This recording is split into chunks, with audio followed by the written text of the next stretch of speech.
কাজে অমুসলিম হয়ে মুসলিম পরিচয় ব্যবহার যাতে না করা হয় সেজন্য জরুরি এবং স্পষ্ট আইন প্রণয়নের আবেদন জানাচ্ছি আমরা সবাই। তো সর্বশেষ নবীকে মোহাম্মদ মুস্তফা সাল্লাল্লাহু আলাইহি ওয়াসাল্লাম, বিশ্ব নবীকে হযরত মোহাম্মদ মুস্তফা সাল্লাল্লাহু আলাইহি ওয়াসাল্লাম, রাহমাতুল লিল আলামিনকে হযরত মোহাম্মদ মুস্তফা সাল্লাল্লাহু আলাইহি ওয়াসাল্লাম, সাইয়্যিদুল মুরসালিনকে হযরত মোহাম্মদ মুস্তফা সাল্লাল্লাহু আলাইহি ওয়াসাল্লাম। তো কাদিয়ানীরা থাকতে আপত্তি কি? কোনো আপত্তি নেই, কাদিয়ানীরা থাকবে, কিন্তু মুসলিম পরিচয় থাকবে না।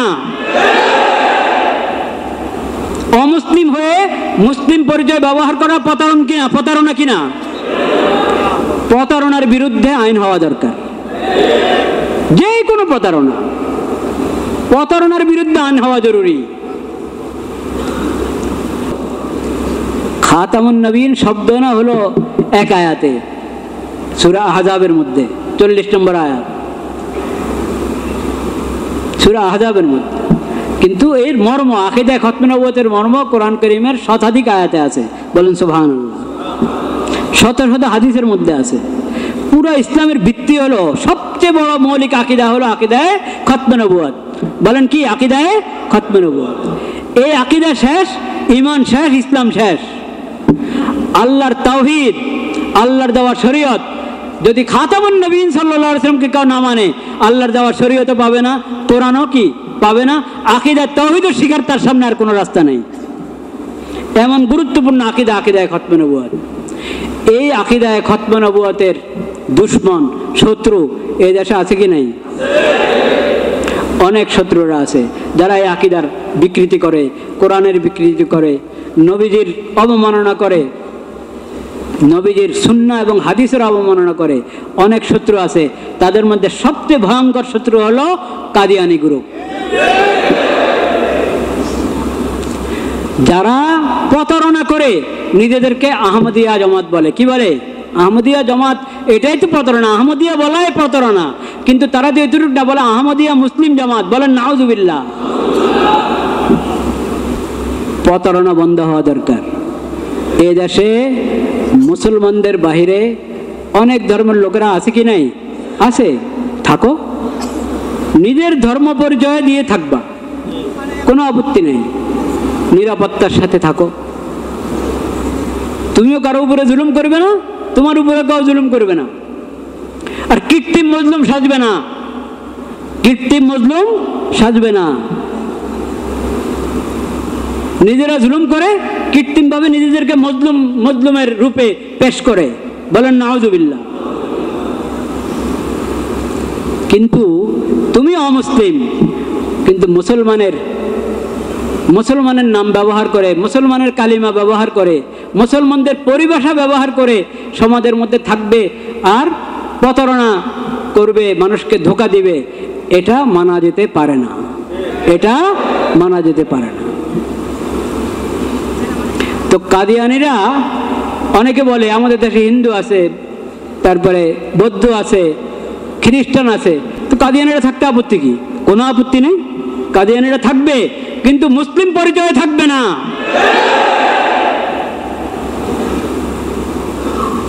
অমুসলিম হয়ে মুসলিম পরিচয় ব্যবহার করা প্রতারণা কিনা? প্রতারণার বিরুদ্ধে আইন হওয়া দরকার। যে কোনো প্রতারণার বিরুদ্ধে আইন হওয়া জরুরি। কাজে অমুসলিম হয়ে মুসলিম পরিচয় ব্যবহার যাতে না করা হয় সেজন্য জরুরি এবং স্পষ্ট আইন প্রণয়নের আবেদন জানাচ্ছি আমরা সবাই। আগামীকাল সোহরাওয়ার্দী উদ্যানে ওলামায়ে কেরাম, ওলামা মাশায়েখ এবং সকল শ্রেণীর মুসলমানরা সমাবেশ ডেকেছে। ওটাতে আমরা সবাই উপস্থিত থাকবো কিনা? ইনশাআল্লাহ। আমাদের সবার একটাই কথা, কাদিয়ানীরা এই দেশে নিরাপত্তার সাথে শান্তির সাথে থাকবে, কিন্তু কাদিয়ানী পরিচয় থাকবে। মির্জা গোলাম আহমদ কাদিয়ানীর পরিচয় থাকবে, মুহাম্মদুর রাসূলুল্লাহর পরিচয় থাকবে না। লা ইলাহা ইল্লাল্লাহ মুহাম্মদুর রাসূলুল্লাহ অমুসলিম হয়ে ইসলামের কালিমা ব্যবহার করবে না। নিজেদের আস্তানাকে মসজিদ নাম দিবে না। মসজিদ তো মুসলমানদের ইবাদতখানার নাম মসজিদ।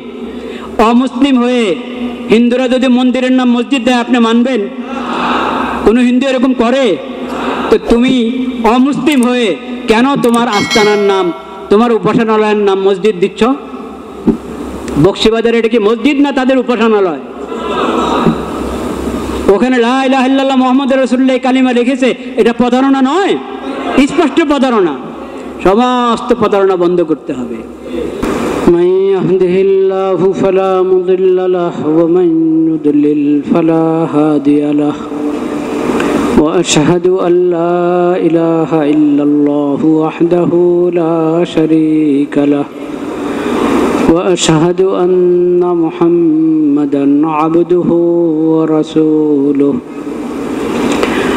اللهم صل على سيدنا ومولانا محمد النبي الأمي وعلى آله وصحبه وسلم تسليما أما بعد فأعوذ بالله من الشيطان الرجيم بسم الله الرحمن الرحيم قد أفلح المؤمنون الذين هم في صلاتهم خاشعون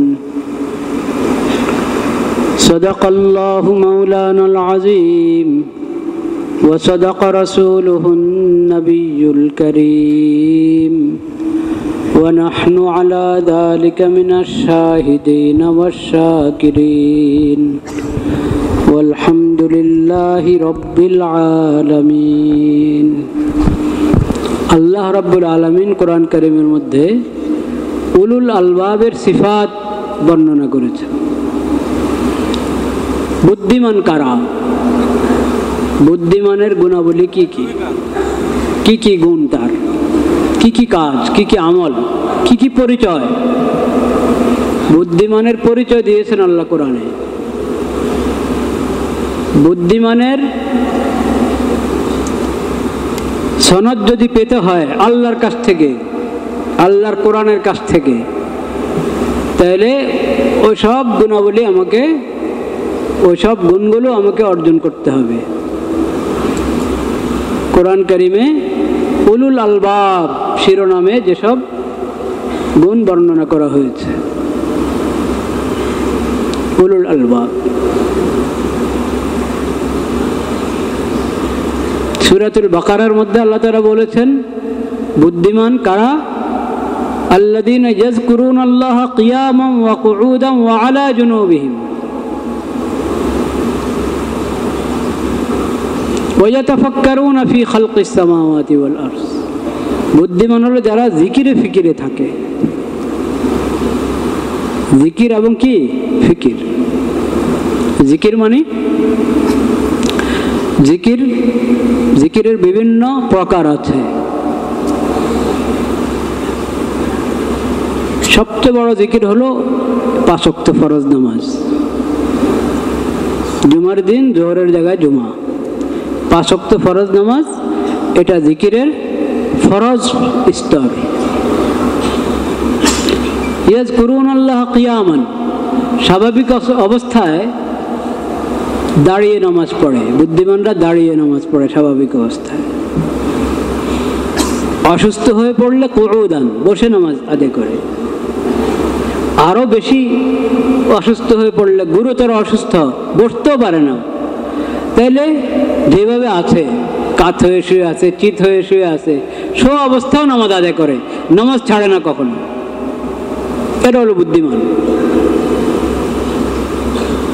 আল্লাযীনা ইয়াযকুরুনাল্লাহা, আর এমনি নামাজ ছাড়া অন্যান্য জিকিরও করতে থাকে।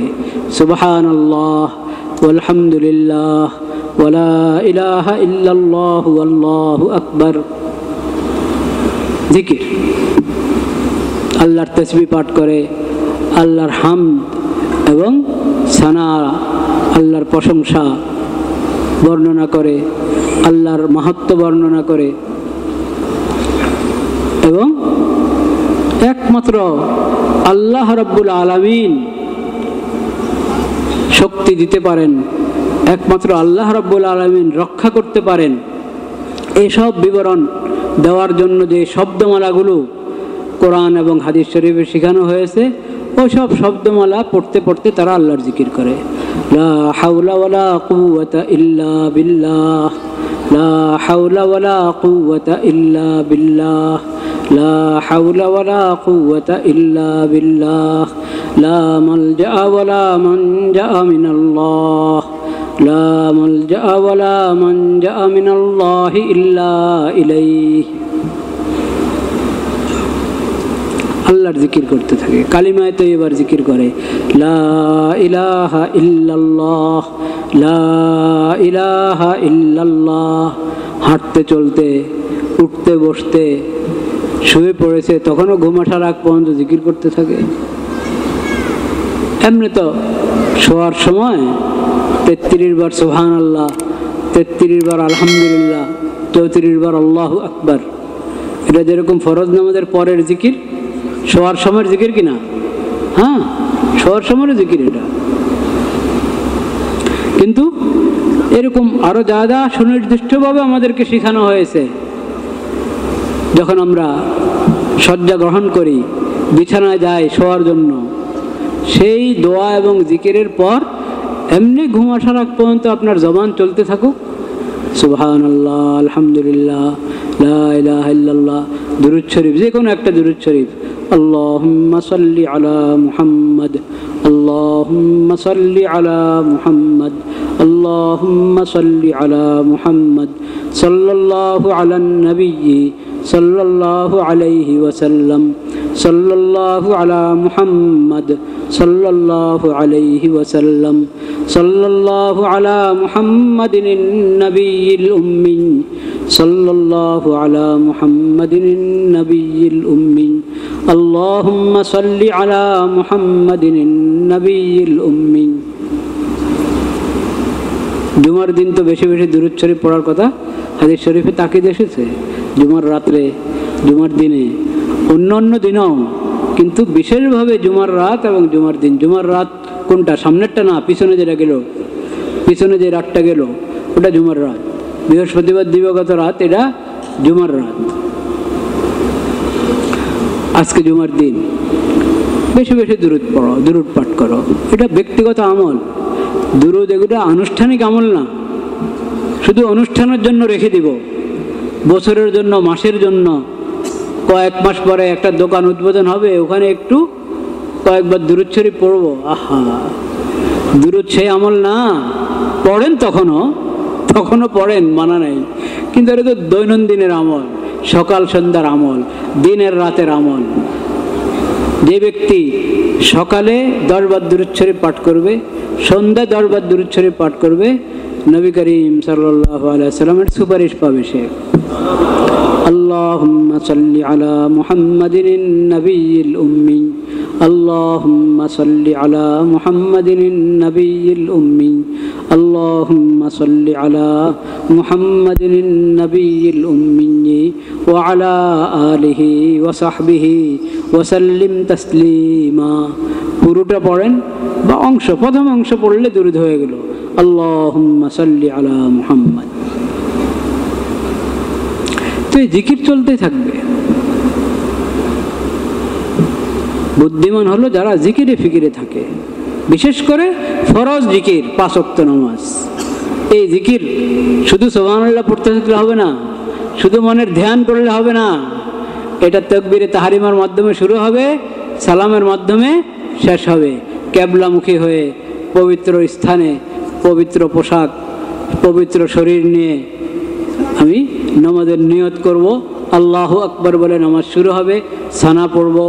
তারপরে যথানিয়মে দাঁড়ানো অবস্থা যা আমাকে পড়তে হবে, রুকুতে যা পড়তে হবে, রুকু থেকে দাঁড়িয়ে যা পড়তে হবে, ওসব আদায় করে সালাম পর্যন্ত যাব।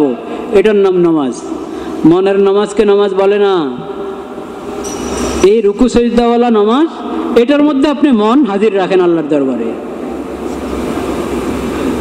রুকু সিজদা না করে বসে বসে ধ্যানের নামে বলে যে মনের নামাজ বড় নামাজ, আসলে নামাজ পড়ে না।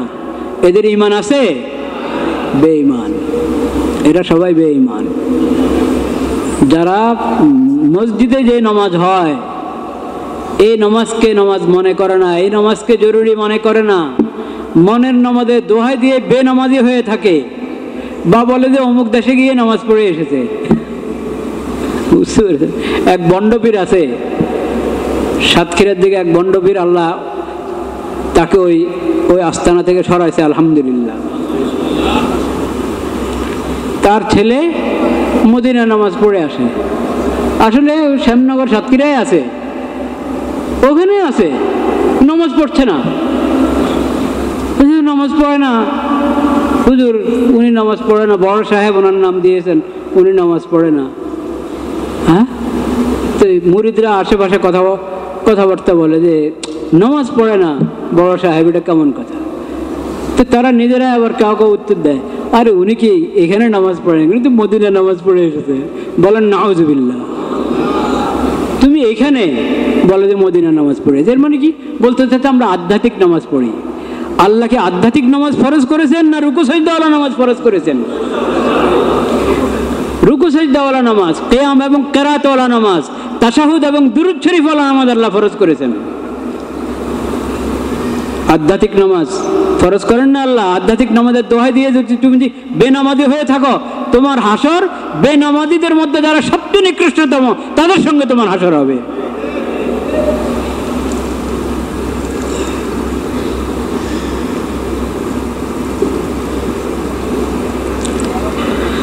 লা ইলাহা ইল্লাল্লাহ।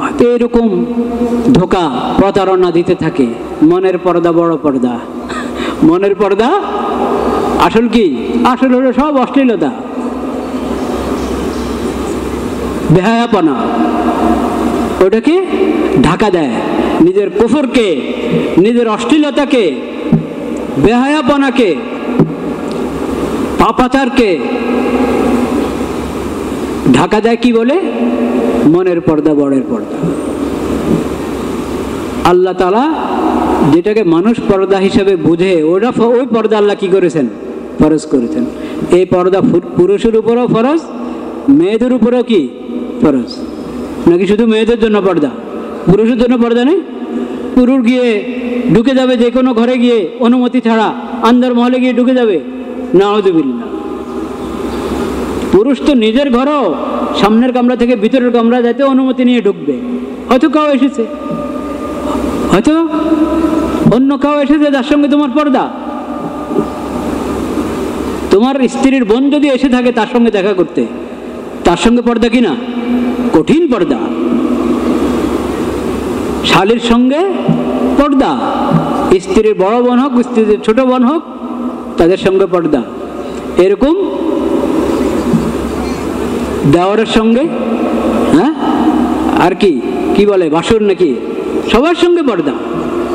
আর যত বানানো শ্বশুর, তাতা শ্বশুর, মামা শ্বশুর, খালু শ্বশুর, ফুফা শ্বশুর, এগুলো সব বানানো শ্বশুর। বানানো শ্বশুর মানে হলো আমাদের দেশের পরিভাষায় এদেরকে শ্বশুর বলে। স্ত্রীর সরাসরি বাপ যে, এবং স্বামীর কি বাপ, স্বামীর বাপ, উনি কার জন্য? স্ত্রীর জন্য শ্বশুর। এবং স্ত্রীর মা, সরাসরি মা যে, সে মা স্বামীর জন্য কি? শাশুড়ি। খালা শাশুড়ি, চাচি শাশুড়ি, মামি শাশুড়ি, এটা তো শেষ নাই, এটা তো শেষ নাই। কারণ যে খালা শাশুড়ি, মনে করেন তার মেয়ের বিয়ে হয়েছে আরেক জায়গায়, তো তারও তো কোনো শাশুড়ি হবে। হ্যাঁ, ওর মেয়ের বিয়ে হলে ওরও তো কোনো শাশুড়ি হবে। তা আপনি এরকম চেন যদি বের করেন, এরকম চেন বের করলে তো শাশুড়ির চেনে পুরো দুনিয়া এসে যাবে, শ্বশুরের চেনে পুরো দুনিয়া এসে যাবে। সবার সঙ্গে পর্দা, সরাসরি যে শাশুড়ি, সরাসরি যে শ্বশুর, তার সঙ্গেও এক রকমের পর্দা আছে, যে একবার যেমনি তেমনি তার সামনে এসে যাবে। সাধারণ যে পোশাক, ওই পোশাক পরে তার সামনে আসতে পারবে,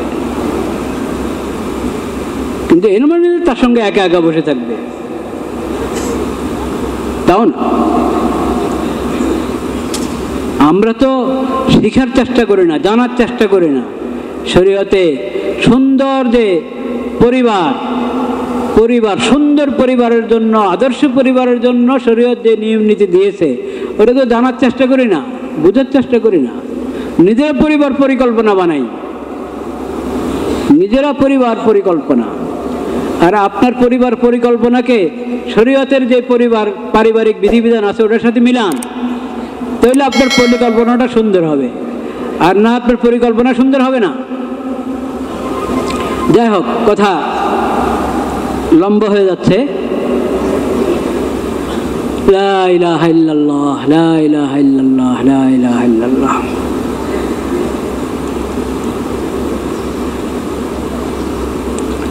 আস্তাগফিরুল্লাহ আল্লাযী লা ইলাহা ইল্লা হুয়াল হাইয়ুল কাইয়্যুম ওয়া আতুবু ইলাইহি। আস্তাগফিরুল্লাহ আল্লাযী লা ইলাহা ইল্লা হুয়াল হাইয়ুল কাইয়্যুম ওয়া আতুবু ইলাইহি।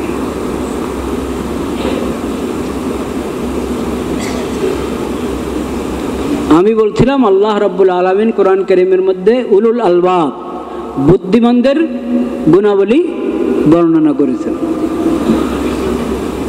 যদি প্রকৃত বুদ্ধিমান হতে চাও, আল্লাহর পক্ষ থেকে বুদ্ধিমানের সনদ পেতে চাও, তাহলে নামাজ আদায় করতে হবে, ফরজ নামাজ আদায় করতে হবে।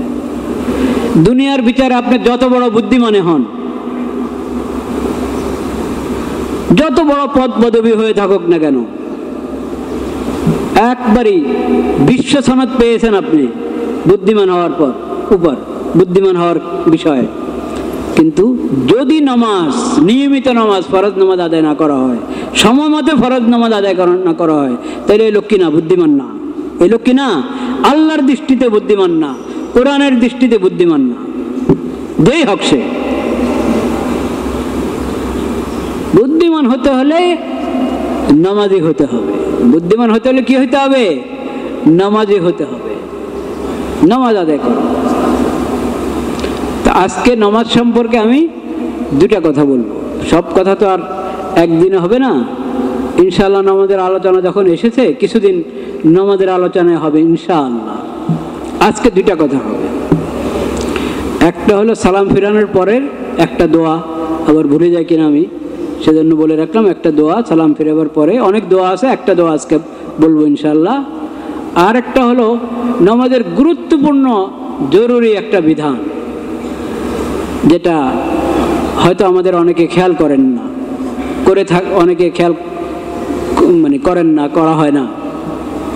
ওই বিধানটা বলবো। আর আগামীকালের একটা সমাবেশের দাওয়াত দিব আপনাদেরকে ইনশাআল্লাহ। তিনটা কথা। নামাজের পরের দোয়া আগে বলি। নবী করিম সাল্লাল্লাহু আলাইহি ওয়াসাল্লাম মুআয রাদিয়াল্লাহু তাআলা আনহুকে বলেছেন, ইয়া মুআয ইন্নী উহিব্বুক, ইন্নী উহিব্বুক। হে মুআয, মুআয বিন জাবাল রাদিয়াল্লাহু তাআলা আনহু, বিশিষ্ট সাহাবী, সব সাহাবী বিশিষ্ট সাহাবী। তারপরও তাদের মধ্যেও আবার স্তর আছে। মুআয রাদিয়াল্লাহু তাআলার ব্যাপারে নবী করিম সাল্লাল্লাহু আলাইহি সাল্লাম বলেছেন, আ'লামুকুম বিল হালালি ওয়াল হারামি মুআয ইবনে জাবাল। হালাল হারাম সম্পর্কে, জায়েজ না জায়েজ, হালাল হারামের বিষয়, শরীয়তের এসব মাসলা মাসাইল সবচেয়ে বেশি ভালো জানেন কে? মুআয বিন জাবাল। মানে তোমরা এগুলো মুআয বিন জাবালের কাছ থেকে শিখো। সেই মুআযকে নবী করিম সাল্লাল্লাহু আলাইহি সাল্লাম বলেছেন, ইন্নী উহিব্বুক। কথার ভূমিকা, মুআয আমি তোমাকে ভালোবাসি, আমি তোমাকে ভালোবাসি। এই ভালোবাসার কথা জানান দিয়ে একটি উপদেশ দিয়েছেন নবী করিম সাল্লাল্লাহু আলাইহি সাল্লাম, লা তাদআন্না, লা তাদআন্না বা'দা সালাতিন মাকতুবা। ফরজ নামাজের পরে তুমি এই দোয়াটি কখনো ছাড়বে না। ফরজ নামাজের পরে এই দোয়াটি অবশ্যই পাঠ করবে। কি দোয়া? আল্লাহুম্মা আ'ইন্নি আলা যিকরিকা ওয়া শুকরিকা ওয়া হুসনি ইবাদাতিক। ছোট্ট একটা দোয়া। প্রতি ফরজ নামাজের পরে এই দোয়া অবশ্যই আমরা পড়ব। দেখো আমি তোমাকে ভালোবাসি, কোনো ফরজ নামাজের পরে তুমি এই দোয়া বাদ দিবে না। আল্লাহুম্মা আইন্নি আলা যিকরিকা ওয়া শুকরিকা ওয়া হুসনি ইবাদাতিক। আয় আল্লাহ, আমি আপনার কাছে সাহায্য কামনা করছি, আপনি আমাকে সাহায্য করেন যাতে আমি আপনার জিকির করতে পারি, আপনার শুকর আদায় করতে পারি এবং সুন্দরভাবে আপনার ইবাদত করতে পারি। তিনটা কথা। আল্লাহ, আপনি আমাকে তৌফিক দান করেন, সাহায্য করেন যাতে আমি আপনার জিকির করতে পারি, আপনার শুকর আদায় করতে পারি এবং সুন্দরভাবে ইবাদত করতে পারি। সুন্দরভাবে ইবাদত কাকে বলে? সুন্দর ইবাদত, ওটাও হাদিস শরীফে নবী করিম সাল্লাল্লাহু আলাইহি ওয়াসাল্লাম বলেছেন, মাল ইহসান। ইহসান কাকে বলে? ইহসান হলো আন তা'বুদাল্লাহ কান্নাকা তারাহু ফাইন লাম তাকুন তারাহু ফাইন্নাহু ইয়ারাক। আল্লাহর ইবাদত করো এমন ভাবে যে তুমি আল্লাহকে দেখছো। আল্লাহর সামনে তুমি আল্লাহর ইবাদত করছো, আল্লাহকে দেখছো, তাহলে কত সুন্দর করে ইবাদত করবা। আমরা তো ওটা তো আর পারবো না যে একবারই আল্লাহকে দেখছি, আল্লাহর সামনে ইবাদত করছি। নবীজি বলছেন ওরকম ভাবো যে তুমি আল্লাহর সামনে আছো, আল্লাহকে দেখছো। এই অবস্থায় যদি তুমি ইবাদত করো, কত সুন্দর করে ইবাদত করবা। ওরকম সুন্দর করে ইবাদত করো, ওরকম সুন্দর করে নামাজ আদায় করো। ফাইন লাম তাকুন তারাহু, আমি ভাবছি যে একবার আমি আল্লাহর সামনে আছি, আল্লাহকে দেখছি, কিন্তু দেখছি না তো। হ্যাঁ, দেখছি না। ফাইন লাম তাকুন তারাহু, আর না দেখো, আল্লাহ তো তোমাকে দেখেন, আল্লাহকে তোমাকে দেখেন। তাইলে আল্লাহ যখন তোমাকে দেখছেন, তুমি আল্লাহর সামনে আছো, আল্লাহ তোমাকে দেখছেন, তাহলে তোমাকে অত সুন্দর করে ইবাদত করতে হবে। সর্ব অবস্থায় তুমি তোমার সাধ্যের ভিতরে যতটুকু আছে ওটার মধ্যে কোনো কমি করো না, অত সুন্দর করে ইবাদত করার চেষ্টা করো। সম্মানিত কোনো ব্যক্তি মনে করেন মজলিসে আছে, তো সবাই একটু তার আদব রক্ষা করে মজলিসে ঠিকঠাক মতো থাকে না। হ্যাঁ, অসুন্দর কোনো আচরণ করে না, কোনো আওয়াজ করে না, সবাই নীরব, হ্যাঁ, আদব রক্ষা করে বসে থাকে। কেন? একজন মহামান্য মেহমান আছেন সেজন্য। ওই মজলিসে যদি কয়েকজন অন্ধ থাকে, যারা চোখে দেখে না, ওরা দেখছেও নাকি? দেখে না, কিন্তু তারা কি সম্মান রক্ষা করবে না করবে না? করবে। যথাযথ মজলিসের যথাযথ আদব রক্ষা করবে। কেন? বিষয়টা তো এটা না আমি দেখছি কি দেখছে না, বিষয়টা হলো যার সম্মানে আমরা এখানে বসে আছি তিনি কি দেখছেন, তিনি উপস্থিত। তো মাখলুকের সঙ্গে তো আল্লাহর তুলনা হয় না। আল্লাহ হলেন খালেক, আল্লাহ হলেন রব, আল্লাহ হলেন কি মাহবুদ। আল্লাহ তো দিলের অবস্থাও জানেন, আল্লাহ তো দিলের অবস্থাও জানেন, অন্তরে কার অন্তরে কি লুকিয়ে আছে সব জানেন, কার আদব শুধু বাহ্যিক, কার আদব দিল থেকে, সব আল্লাহ দেখেন। সেজন্য এখানে তোমাকে সর্বোচ্চ খুশু, সর্বোচ্চ আদব, যেভাবে নবী করিম সাল্লাল্লাহু আলাইহি ওয়াসাল্লাম ফরজ নামাজ শিখিয়েছেন ওইভাবে নামাজ আদায় করার অনুশীলন তোমাকে করে দিতে হবে। ফরজ আদায় তো করতেই হবে, সাথে সাথে নামাজ ভালো থেকে যেন ভালো হয়, সুন্দর থেকে সুন্দর হয়, সে অনুশীলন করে দিতে হবে। খালি অনুশীলন করলে, চেষ্টা করলে হবে না, আল্লাহর তৌফিক হতে হবে। সেজন্য আল্লাহর কাছেও বলতে হবে। তা আল্লাহর কাছে বলার জন্য নবীজি দোয়া শিখিয়ে দিয়েছেন যে নামাজের সালাম ফিরানোর পরে এই নামাজ দেওয়া হলো আলহামদুলিল্লাহ, সামনের নামাজ যাতে আরো সুন্দর হয় এখনো বলে রাখো আল্লাহর কাছে, আল্লাহুম্মা আইন্নি আলা যিকরিকা ওয়া শুকরিকা ওয়া হুসনি ইবাদাতিক, আল্লাহুম্মা আইন্নি আলা যিকরিকা ওয়া শুকরিকা ওয়া হুসনি ইবাদাতিক। পড়বো কিনা দোয়া ঠিক মতো ইনশাআল্লাহ? আল্লাহুম্মা আইন্নি আলা যিকরিকা ওয়া শুকরিকা ওয়া হুসনি ইবাদাতিক। একবার পড়লে হয়, আপনি বেশি বেশি পড়েন, অনেকবার দোয়া করেন, নিষেধ নাই, কিন্তু যেটা মূল আমাদেরকে বলা হয়েছে দোয়াটা পড়া, একবার পড়ো, আল্লাহুম্মা আইন্নি আলা যিকরিকা ওয়া শুকরিকা ওয়া হুসনি ইবাদাতিক। আর একটা কথা বলবো বলেছিলাম নামাজের মাসালা সম্পর্কে, গুরুত্বপূর্ণ মাসালা, সেটা হলো ধীরস্থিরভাবে নামাজ আদায় করা। কিভাবে? ধীরস্থিরভাবে।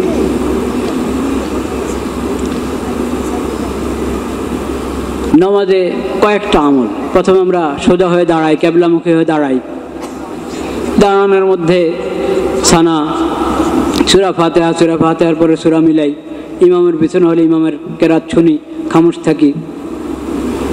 তারপরে রুকুর পর আবার দাঁড়াই। কি বলে ওটাকে? রুকু থেকে দাঁড়ালে ওটাকে কি বলে? কওমা নাকি? এরপরে সজদা যাই। প্রথম সজদার পরে বসি, জলসা। তারপরে দ্বিতীয় সজদা। এরপরে আবার দ্বিতীয় রাকাতের জন্য দাঁড়াই। দ্বিতীয় রাকাত শেষ করার পরে তাশাহুদের জন্য বসি। অতিরিক্ত আরও নামাজ হলে তৃতীয় রাকাত হলে তৃতীয় রাকাতের জন্য দাঁড়াই, তাশাহুদ শেষ করে। আরও 2 রাকাত বাকি থাকলে 2 রাকাতের জন্য দাঁড়াই। কিন্তু আমি 2 রাকাত পড়লেও 2 রাকাত নামাজের মধ্যে রুকু আছে, সজদা আছে। রুকুর পরে কওমা আছে, সজদার পরে জলসা আছে, ঠিক কিনা? এই কাজগুলো খেয়াল রাখতে হবে। এই কাজগুলোর মধ্যে তাড়াহুড়া করা চলে না, তাড়াহুড়া করা চলে না। রুকুতে যাইতে না যাইতেই উঠে যায়, দাঁড়াতে না দাঁড়াতেই আরেক সজদা রওয়ানা, সজদা থেকে বসতে না বসতে আরেক সজদা রওয়ানা। এটা ঠিক পদ্ধতি না। এটা কি না? নামাজের সঠিক পদ্ধতি নয়। নামাজের সঠিক পদ্ধতি হলো এই কাজগুলো, কিয়াম, দাঁড়ানো। ওটার মধ্যে যেহেতু সূরা ফাতিহা আর সূরা মিলানো আছে, তো তাড়াহুড়া করতে চাইলেও আর এত হুলস্থুল করতে পারে না। কিন্তু সেখানেও যদি আমি সূরা ফাতিহাটা সুন্দর মতে না পড়ি, সূরা সুন্দর মতে না পড়ি, হুলস্থুল করি, তাজবিদের সাথে পড়তে হবে তো নাকি? সহিশুদ্ধ পড়তে হবে। এই জন্য তো কোরআন শেখা দরকার। কোরআন তো মুমিন, কোরআনের উপরে তার ঈমান আছে, সেজন্যই ঈমান শেখা দরকার, কোরআন শেখা দরকার। কোরআনের প্রতি মুমিনের ঈমান। তাহলে কোরআন শিখতে হবে কিনা? আমাদের হেদায়েতের কিতাব, আল্লাহর পক্ষ থেকে সর্বশেষ কিতাব, আখেরি কিতাব। কোরআন এমনি শেখা দরকার। ঈমানের দাবিতে কোরআন শেখা দরকার, কোরআনের দাবিতে কোরআন শেখা দরকার। কিন্তু সে জায়গায় নামাজের মধ্যেই কি আছে? আমাকে কোরআন পড়তে হবে, সূরা ফাতিহার পরে আর কিছু অংশ পড়তে হবে। তাহলে কোরআন সহিশুদ্ধ না শিখলে আমার 5 ওয়াক্ত নামাজ আদায় হবে? হবে না। তাহলে আমরা সবাই কোরআন কারীম সহিশুদ্ধ শেখার চেষ্টা করবো তো ইনশাআল্লাহ। এই মসজিদে তো ব্যবস্থা আছে, আরও যেখানে যে কোনো মসজিদেই, অধিকাংশ মসজিদে এখন ব্যবস্থা আছে। আচ্ছা, না থাকক, আপনি ব্যবস্থা বের করে নেন। আপনি দুনিয়ার জরুরতের জন্য ঘুরেন না, হ্যাঁ? রাস্তা বের করেন না? তো সহিশুদ্ধ শিখতে হবে, সেটার জন্য রাস্তা বের করেন। আর খালি ঘরে ঘরে হুজুরকে কষ্ট দিয়ে আনবেন না, নিজে যাবেন হুজুরের কাছে, নিজে যাবেন, নিজে শিখতে যাবেন।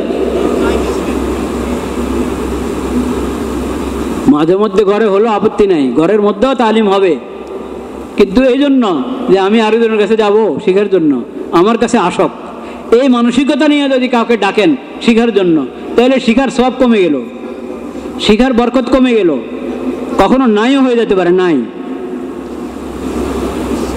এলেমের কাছে যেতে হয়, এলেমের কাছে কি নিজে যেতে হয়। যাই হোক,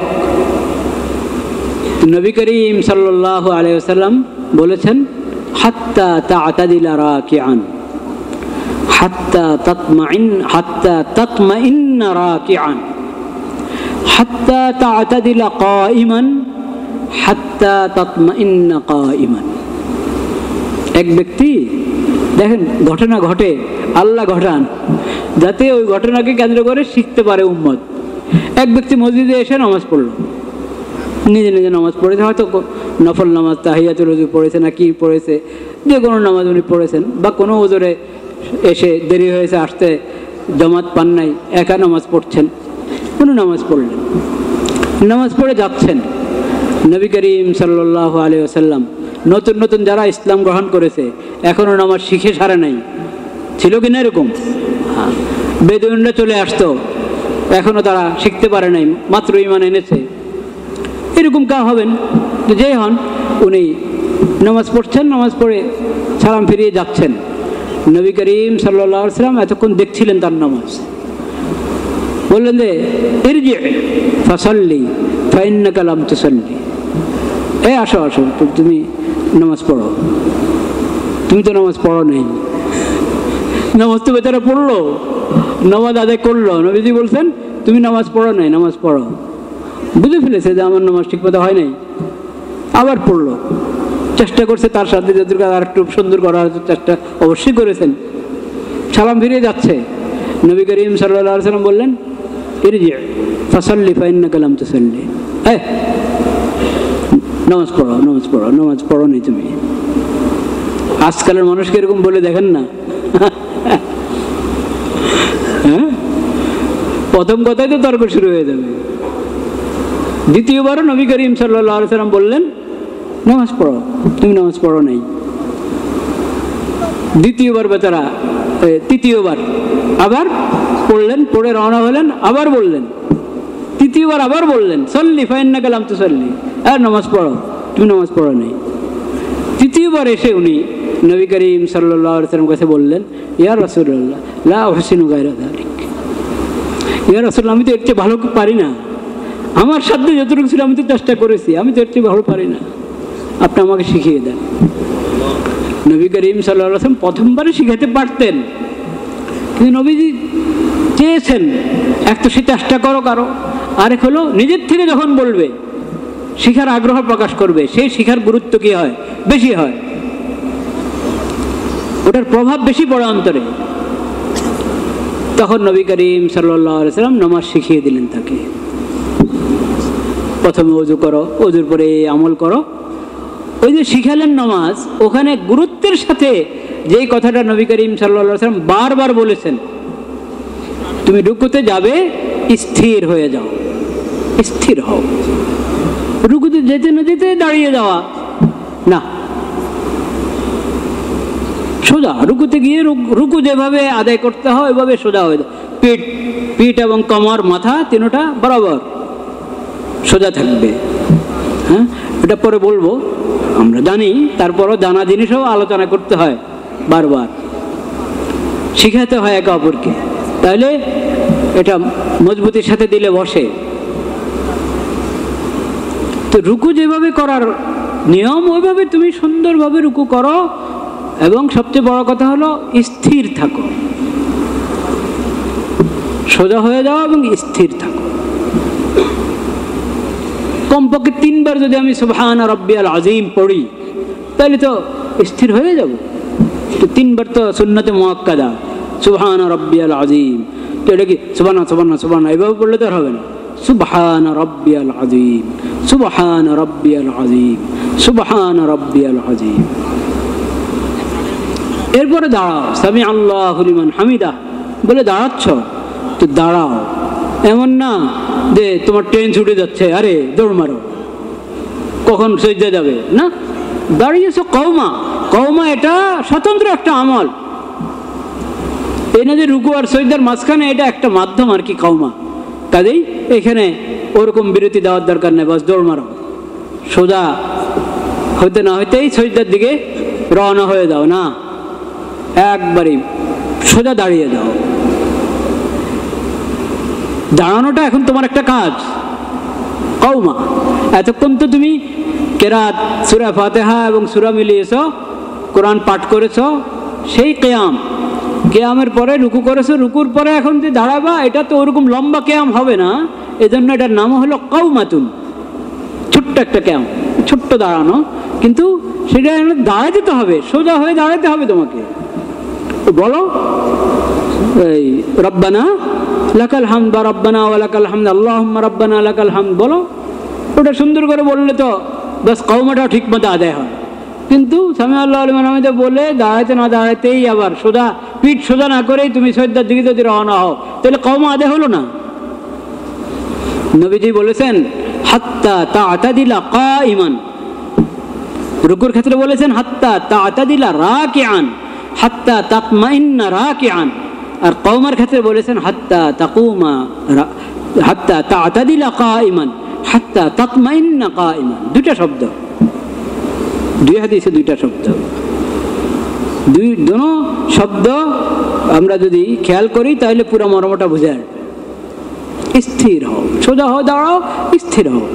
এখন আল্লাহু আকবার বলে সিজদার দিকে যাও, সিজদা গেল, হাত্তা তা'তাদিলা সাজিদান, হাত্তা তাতমাইন্না সাজিদা, সজদা গিয়েও তুমি হুলস্থুল করবা না যে কখন আবার বসে যাব না।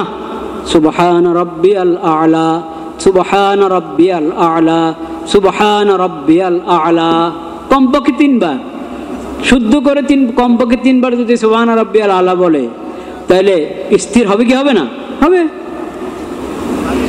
তারপরে বসলা, এখানেও হাত্তা তাতমাইন্না জালিসান, জলসা 2 সাজদার মাঝে এটাকে হালকা মনে করবো না, এটা এমনি 2 সাজদার মাঝে একটা পার্থক্য করার জন্য বাস বসার ভান ধরলে হবে না, বসার ভান ধরলে হবে না, পুরা স্থির হয়ে বসে দাও, স্থির হয়ে কি বসে দাও, পড়ো না।